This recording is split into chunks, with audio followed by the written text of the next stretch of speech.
Para sa akin lang po kung hindi kayo naninigarilyo, wag nyo na umpisahan.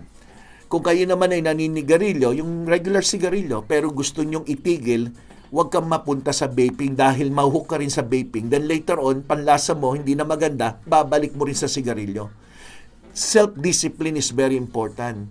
Yung mga sinasabi nila na withdrawal syndrome, sandali lang yan.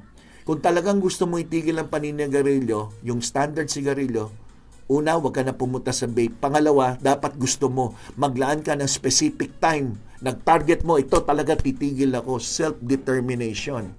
Yung pwede nyong gawin para mabawasan ng craving nyo, maging busy ka sa exercise. Maging busy ka sa sports. Maging busy ka sa isang bagay na pwede may kabuluhan na yung attention mo mapunta doon. At the same time, maghanda ka na lang. Bumili ka sa palengke ng carrots, pepino, tsaka singkamas. Carrots, pepino, singkamas. Hati